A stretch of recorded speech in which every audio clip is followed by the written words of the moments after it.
With only a few episodes to the grand finale, all hell is about to break loose in Bon Appetit, Your Majesty, as it seems the envoy might be eyeing JiYoung as one of his tribute women. Heads would roll before the king allows this, as he feels strongly for his chef, JiYoung. The ending of the last episode left the viewers on the edge of their seats, anxious for the result of the second competition. Both JiYoung and Bailong did their best in the second competition, but given how sneaky and unfair the envoy is, this could go either way. The king is starting to realize, almost too late, that he was tricked into the cooking competition. While Mokju and Prince Jasan set their plans in motion.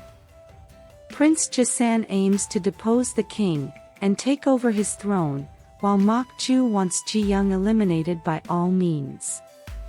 This eventually lands JiYoung in prison, with her life and fate hanging in the balance. She can be seen screaming out in pain. But then, the tyrant king isn't about to let his special chef, whom he's come to like, become a political casualty. What's more, as suspected, Bailong has a connection to Joseon, and even learned from the country. Meanwhile, before we dive into it, how does one replace the food taster? The look of pure bliss on the king's and the envoy's faces, after taking a bite of food, waters the mouth. What's more, the events of the next 2 episodes are going to be the catalyst that will eventually take JiYoung back to her time, the future, just when she's agreed to stay back with the king. It's undeniable that the king feels deeply for his chef, and the envoy had noticed this during the last competition. This is going to be a means for him and Prince Jasan to kill 2 birds with 1 stone. The envoy is greedy and wants the best things in Joseon, including their women. So, seeing how talented and efficient JiYoung is, and how enamored the king is with her, he's going to pull every string to have her. Did you notice his interest when JiYoung spoke about the future? Of course, he would want her. What's more, to eliminate JiYoung, Mokju is going to propose that the envoy take her, as one of the tribute women. This way, they will be able to rouse the king to anger, causing unrest in the palace, which is what Prince Jasan is aiming for. But first, they have to make sure that JiYoung loses the 3rd competition. However, the Queen Dowager is unto them, and her letter to her contact in Ming might be what stops the envoy's greed and madness. He must have lied about the emperor's tribute, inflating it to suit his greed. Unfortunately, the king is unwittingly playing into their plan. If you recall, Prince Jasan sent out a letter to an unknown receiver before the envoy arrived at the palace. There's a reason the envoy decided to visit the palace, with 3 renowned Ming cooks, and pulled theatrics at the Joseon foods served to him, before arriving at the palace.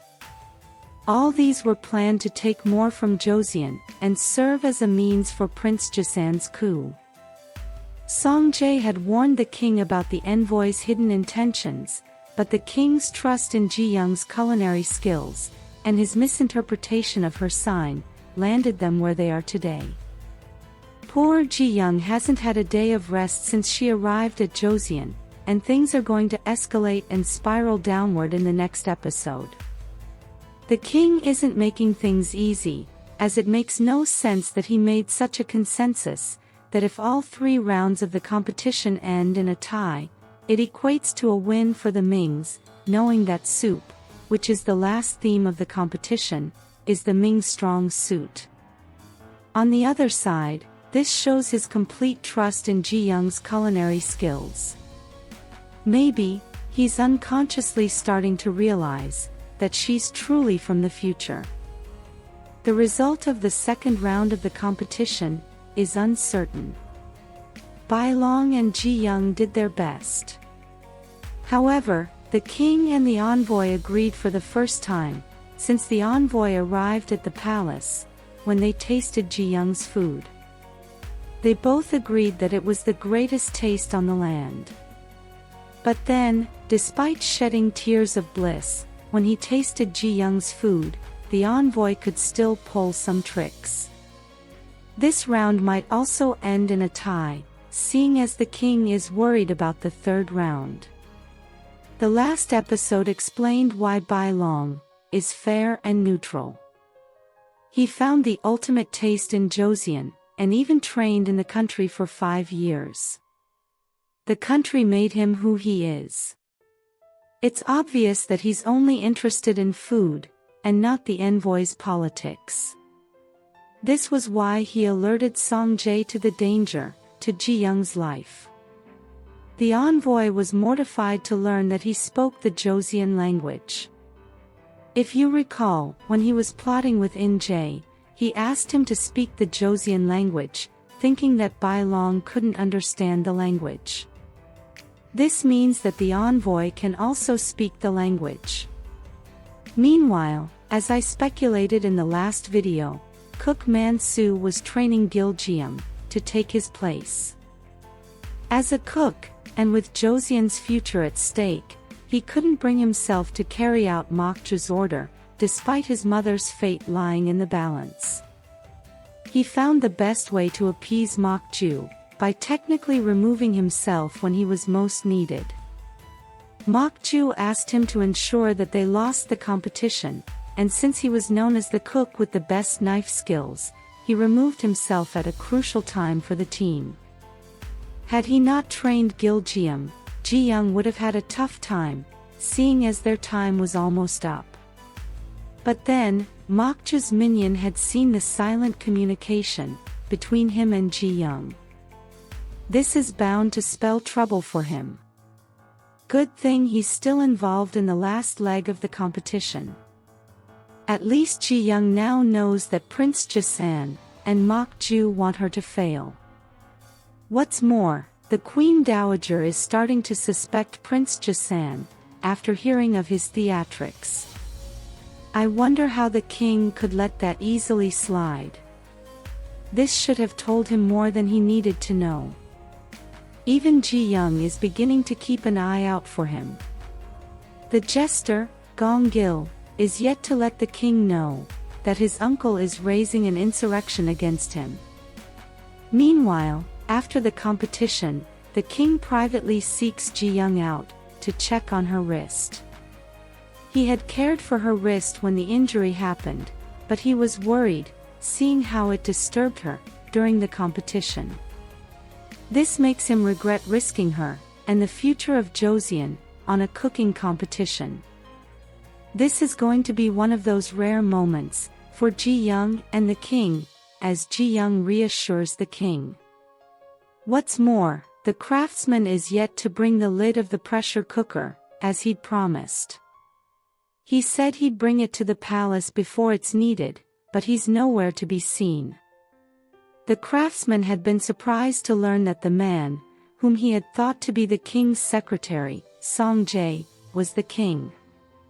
Seeing how much he hated Jae, can only mean he hates the king much more. However, he had taken a liking to JiYoung, and had promised to get her the lid, so I believe he'll deliver. Meanwhile, JiYoung prepares for the last competition, making provisions for a plan B in case the craftsman doesn't show up. She's dedicated to doing her best, until the very last. Looks like the wild ginseng, the king picked in a previous episode, will be a star ingredient. What's more, despite winning the third round, JiYoung is going to find herself in a pickle in the next episode. Mokju's guns are loaded and aimed at her. She puts a plan in motion to eliminate JiYoung, in hopes of driving the king into fury.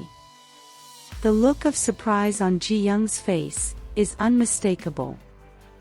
Meanwhile, chaos erupts after the last competition, as the king questions the envoy's intent concerning JiYoung.